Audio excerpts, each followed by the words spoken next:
Hello and welcome to Tuesday's ITV News Meridian. Tonight's headlines here in the southeast. Hundreds more migrants cross the channel on small boats, a record 430 in one day. A new Commons bill and new penalties for both migrants and people smugglers. Temperatures hit 30 degrees, the mid-80s as the Met Office issues a heat warning, although for some it was torrential downpours. Also this evening, farm safety. We'll meet a man from Kent whose legs were crushed by machinery. A safety message tonight. And the vital habitat that will protect marine life. Environmentalists work to restore the kelp forests of the Sussex coast. This is our Sussex Great Barrier Reef, our Galapagos Island. It's right here. There's a real marine adventure to be had here.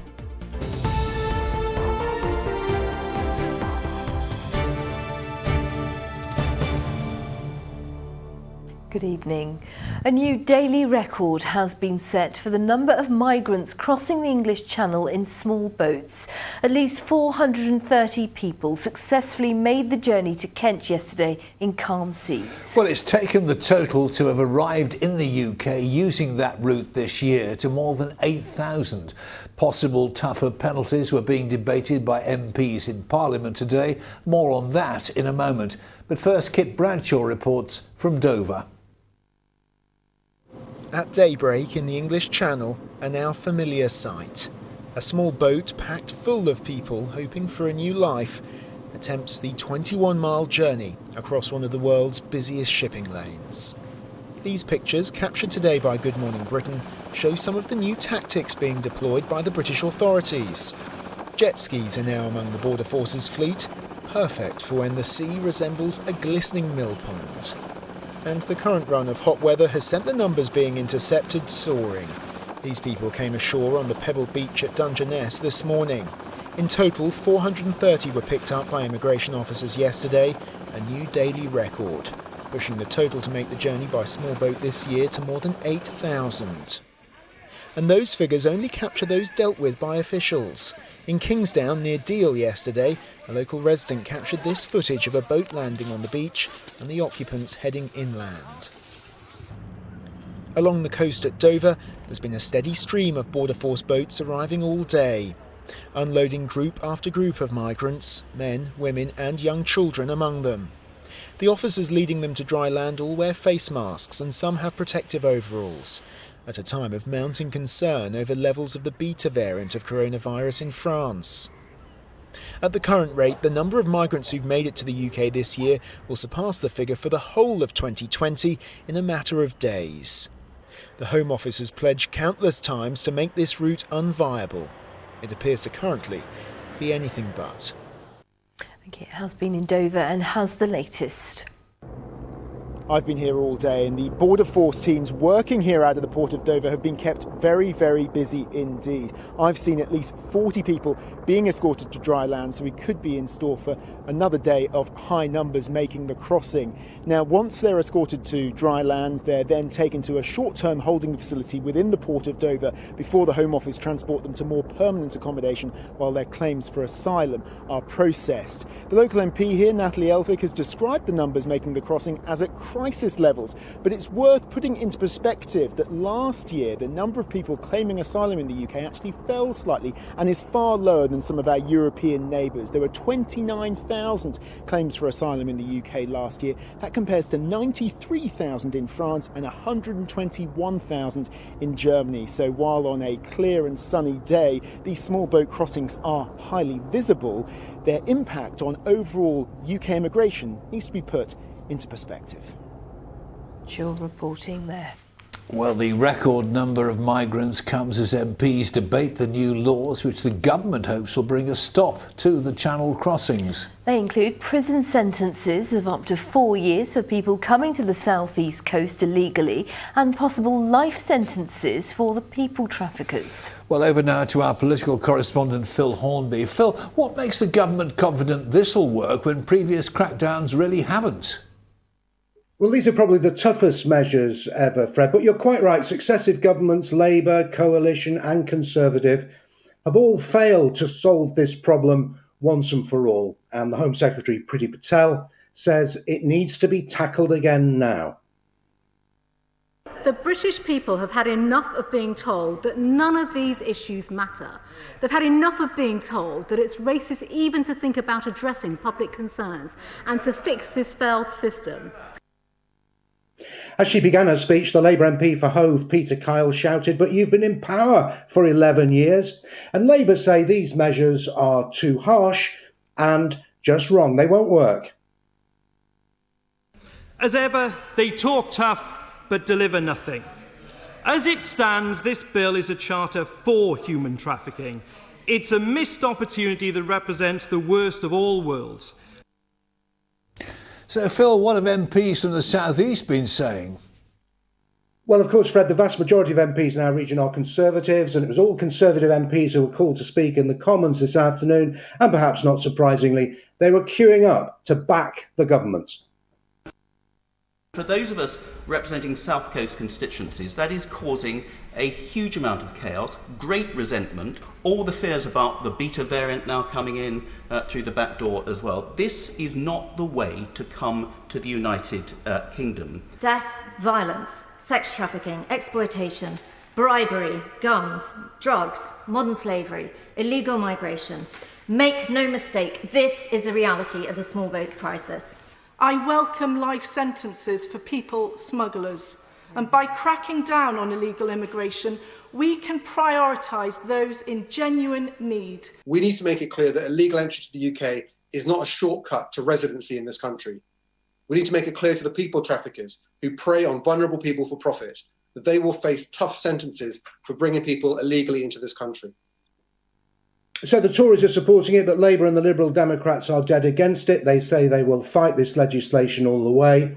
It will get through, but it'll probably have a pretty rocky sort of progress through the Commons and through the House of Lords. Phil Hobby in London, as ever, thank you very much. And you can find more on today's top stories in our region throughout the day and evening on our website. Just go to itv.com/Meridian. Police searching for a missing man at Ardingly Reservoir in Sussex have found a body. The alarm was raised on Sunday when a swimmer disappeared while out with friends in the water. Officers say formal identification hasn't yet taken place, but it's believed to be the missing 49-year-old man. A 20-year-old man's in a serious condition after a stabbing in Brighton. A teenager has been arrested in connection with the incident. It happened on Pelham Street at midnight. An investigation into how secret Ministry of Defence papers ended up at a Kent bus stop has found it was down to individual error and not espionage. The documents related to HMS Defender's journey through waters off the coast of Crimea. Partially sighted and blind campaigners have handed a petition into Downing Street this afternoon. They're protesting at the use of scooters in towns and cities, which they say are a threat to them, both in motion and when abandoned on pavements. Cities like Canterbury have e-scooter trials at the moment, and other councils may follow their lead. Now the sun shines out and it feels like summer has finally arrived, and many of our region's tourist destinations will be hoping that predictions of record numbers of staycations this year will come true. Abigail Bracken has more. Holidaymakers and locals in Eastbourne this afternoon, enjoying a cooling sea breeze and an even cooler swim. And at this guest house on the seafront, the sunshine, along with the easing of COVID restrictions, has led to record numbers of bookings for the summer. It's very good, looking very positive. Roughly 90% occupancy since we opened really on the 17th of May right through till mid-September, and bookings still coming in September, October. So we're really hoping to gain back, a lot of what we lost. With sunshine, paddleboards and ice cream, coastal towns will be hoping to attract Brits on staycation to their beaches this summer. Many already taking advantage of the glorious weather in Brighton, as well as here in Eastbourne. It's just having a short break out, because especially with the pandemic as well, we've been stuck indoor with the kids, the missus and the kids as well, so a chance to get out. We've been here many times. Very clean, lovely, very nice, nice, beautiful flowers. Yes. Gorgeous. It's a lovely place. Gorgeous. It's British seaside town in the sunshine. Wait until the weekend, it'll be raining. And Ferris wheels like this one are just one of the ways that seaside towns like Eastbourne hope to encourage tourists here, with its views of the seafront, the pier, the South Downs and Beachy Head. But doctors are warning we need to be careful in the sun. If you're too exposed to the heat, ultimately people can die from this. You can be certainly very, very unwell. The first thing to do is make sure that you've drink plenty. The next thing is about just staying out of the sun. So top tip there is just stay indoors, particularly between 11 a.m. and 3 p.m. because that's the hottest time. In Eastbourne, the local council is hoping for a good summer. I think it's going to be a very busy summer. I think, people aren't going to go abroad. They're frightened they're going to get, have to come back suddenly or they're going to have to isolate. I think the staycation is going to be the thing to do this year. And you think Eastbourne will benefit? I think Eastbourne will benefit, definitely, yes. We've got so much on offer. And many of our seaside towns will be hoping for a tourism boost this summer too, as more of us are likely to now spend our summer holidays closer to home this year. Abigail Bracken, ITV News, Eastbourne. Well, that heatwave sadly came to an abrupt end for some. Torrential rain and thunder in the Bearsted, Maidstone and Medway areas meant some localised flooding. Northfleet Station had to be closed after the subway beneath the station flooded. We'll have the full weather forecast for you, of course, at the end of the programme. You are watching ITV News here in the Meridian region. And remember, you can find more on today's top stories in the South East throughout the day simply by visiting our website. Please head to itv.com/Meridian. You can always call us on 0808 1010 095. That's 0808 1010 095. And remember, you can also follow us. That's on Facebook and on Twitter.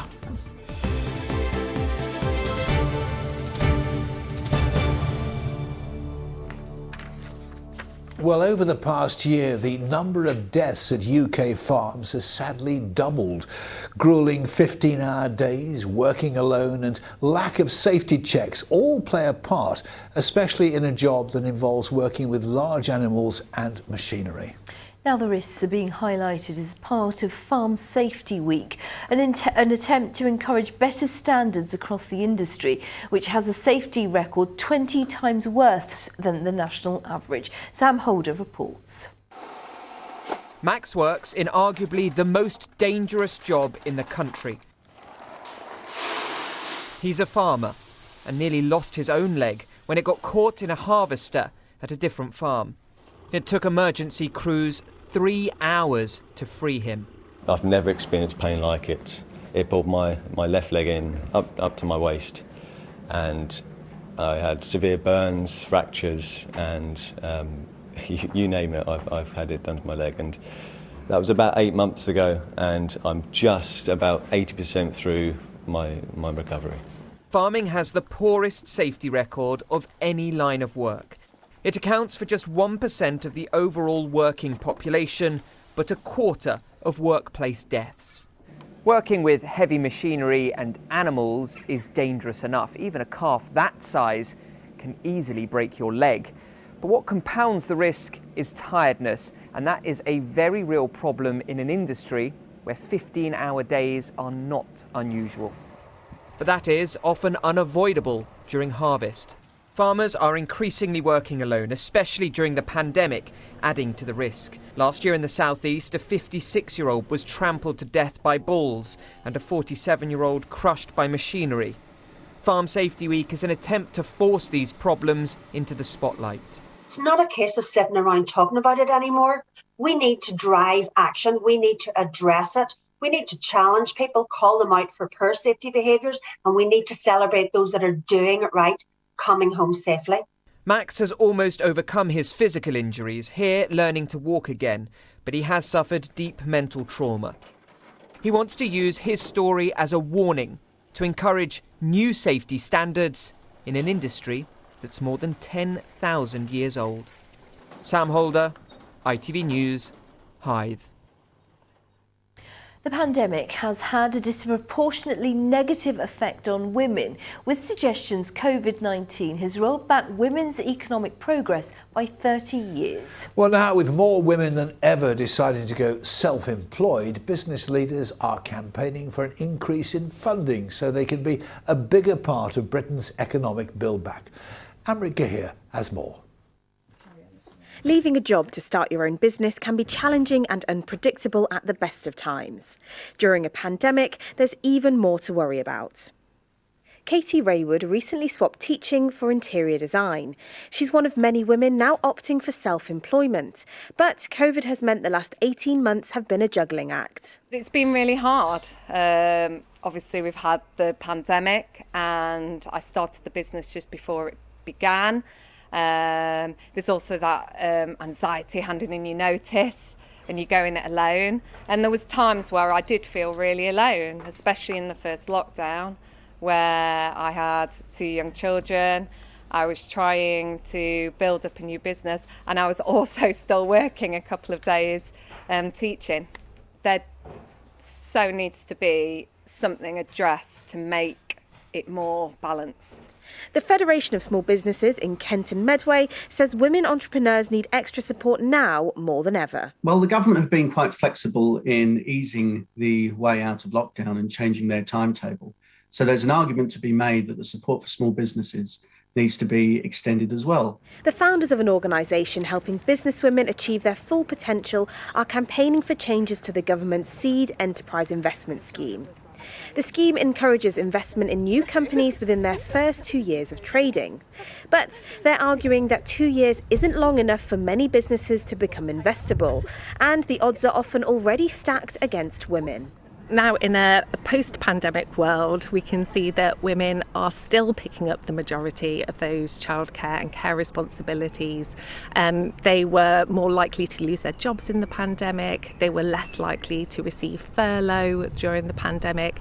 And those women founders that had already started their businesses had so little time to actually spend working on them. The IMF have forecasted that women's economic progress will be rolled back 30 years as a result of the pandemic. In the UK, male entrepreneurs are 5 times as likely to scale their businesses to £1 million turnover or more. We really believe that, in line with the government's levelling up agenda and also the Build Back Better agenda, that the government has an opportunity to address some of the inequalities that exist within entrepreneurship and investment. The government says companies who do not meet the Seed Enterprise Investment Scheme criteria may still qualify for the highly generous Enterprise Investment Scheme, which enables firms to raise up to £20 million of capital in their first 7 to 10 years of trading by offering investors 30% income tax relief and capital gains tax reliefs on their investments. As the economic landscape continues to shift after the pandemic, it seems women could have a key role to play in building back Britain. Amrit Gahir, ITV News. And the ITV Evening News Hour continues for the national and the international news at 6:30. To London now for a preview. Lucrezia Millarini. The government's accused of mixed messaging over what to do if you're pinged by the NHS COVID app. It's after one minister said it was up to individuals to decide on whether to self-isolate if alerted, while number 10 insists it is still crucial to quarantine. A record number of migrants crossed the channel in small boats, with more expected because of favourable weather conditions. And another billionaire blasts off. Former Amazon boss Jeff Bezos goes to space and back in just 11 minutes. Join me for those stories and more at 6:30. Lucrezia, thank you. An estimated 1.5 million children and young people are struggling to speak and understand words because of the limited contact they've had with others during the pandemic. Well, lockdowns and periods of self-isolation has meant missing time off school or nursery, and children haven't been able to see much of their friends and relatives. Well, the government says it's taking action, but a children's charity says they need to do more, as Lauren Hall will tell us.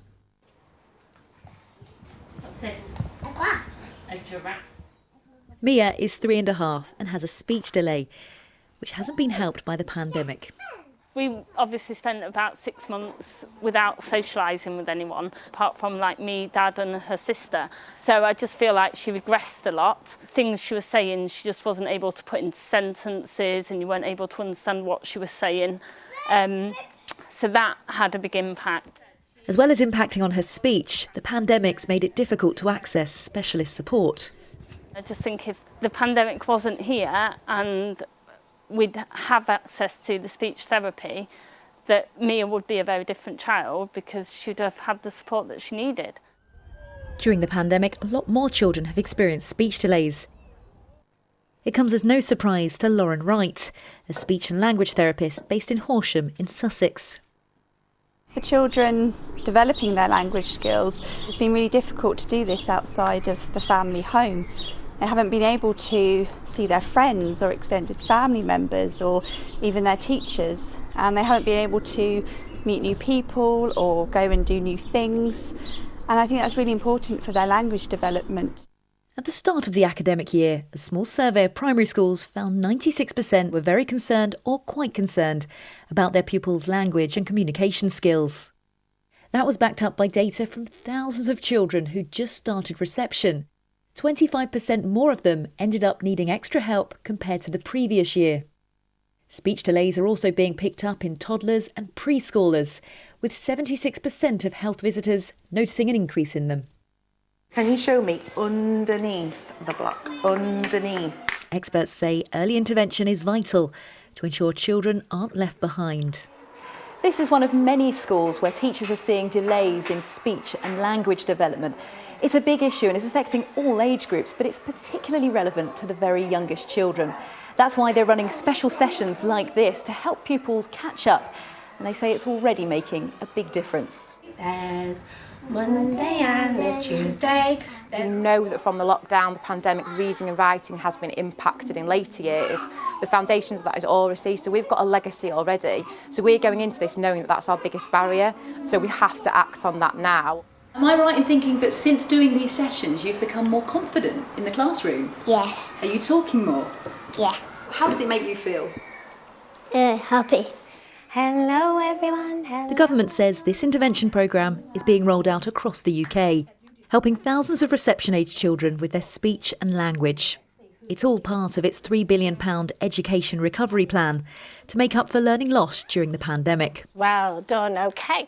It's a good start, but it's absolutely not enough. We believe about 1.5 million children need more help with speaking and understanding language. And that is a really huge concern for us as a charity, because being able to speak and being able to use and understand language is just fundamental to children's development. Really high, Mum. Is it very high? Yeah. Mia's parents say they've had no choice but to pay for private speech therapy. It's helped push her forwards, and she's making good progress. They just hope the pandemic won't have a lasting impact, a concern shared by many other families. Lauren Hall, ITV News. And we have been in contact with NHS England to ask why some families are struggling to access specialist speech and language therapy, but as yet they've been unable to provide us with any comment. Well, now we hear quite a lot these days about rewilding projects to bring back flora and fauna to our countryside. But how do we help the marine life in our seas? Well, in Sussex, environmentalists are trying to restore the so-called kelp forest, a dense growth of seaweed that forms a vital underwater habitat. And as Malcolm Shaw reports, there are some early signs of success. Preparing to enter a secret world. In the waters off Lancing in Sussex, Dr. Ray Ward is one of the scientists involved in a unique project to rewild our marine habitat. He's monitoring the seabed for a type of thick brown seaweed called kelp. It's here, but only in small patches. Once dense forests of kelp were abundant, but in recent years much of the seabed has been reduced to a barren expanse of sand and shingle, trawler fishing among the culprits. The trawling obviously acts as a kind of a mowing of the seabed, so it removes that macroalgal cover. It also resuspends a large amount of the sediment in the local area and deposits that as a veneer over the sort of the hard substratum, which means that the kelp can't re-establish in that area. In March this year, a bylaw came into force from Rye to Chichester to ban trawling near the shoreline. It followed a long campaign by environmentalists, backed by Sir David Attenborough. These underwater forests are among the most productive places on Earth. Now researchers are collecting samples of environmental DNA from the sea here to monitor how effective the trawling ban is in allowing marine life to recover and flourish once more. It's so thrilling. It's such a mysterious world for us landlubbers to see what's really going on down there, to see that we've got sharks not that far off from where we're standing now, and cuttlefish and all of these amazing things. This is our Sussex Great Barrier Reef, our Galapagos Islands. It's right here. There's a real marine adventure to be had here, just following the journey of this restoration. Back in the water, Dr. Ward records the encouraging signs that kelp is returning.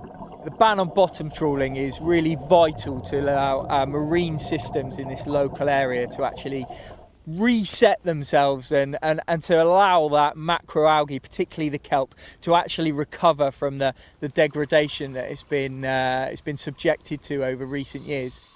There's a long way to go, but if the kelp forest is restored, it could once again become home to myriad marine creatures and help lock up carbon that would otherwise contribute to climate change. Malcolm Shaw, ITV News, Lancing.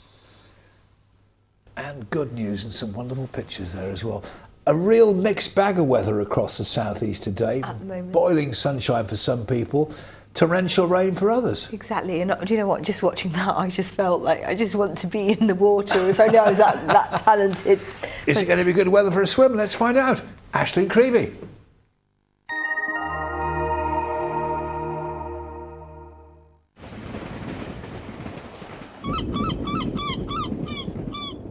Great Western Railway sponsors the ITV Meridian weather.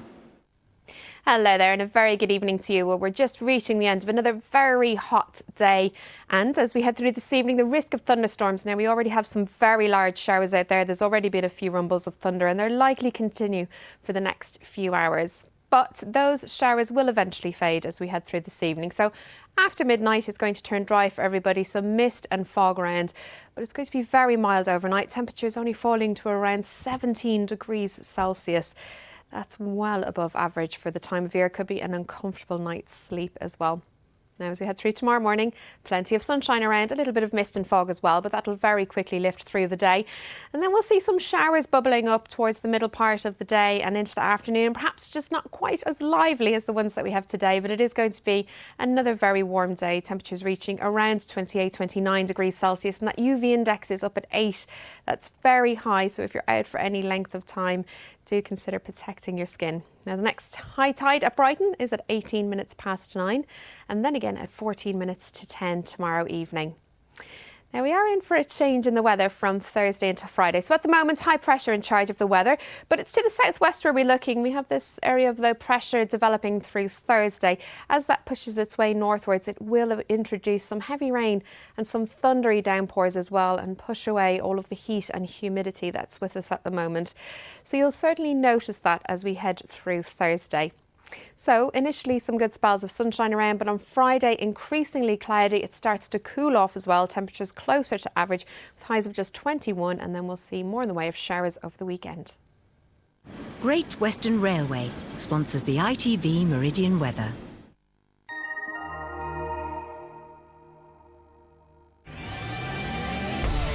Hello, summer. Piri sponsors ITV Pollen Count. Well, the pollen is forecast to be high through Wednesday. It's going to stay high through Thursday and through Friday as well. We're just coming to the end of the grass pollen season. There is plenty of weed pollen around at the moment. And we've just had some temperatures announced by the Met Office, and wait for it, East Malling was one of the hottest places, 29 degrees at least. Oh, too hot. In just a moment, the ITV Evening News with Lucrezia Millarini. Thank you to Scott. Our late news, but for now from the team here at ITV Meridian. Thanks for watching. Enjoy your evening. Stay cool. Bye-bye. Bye-bye.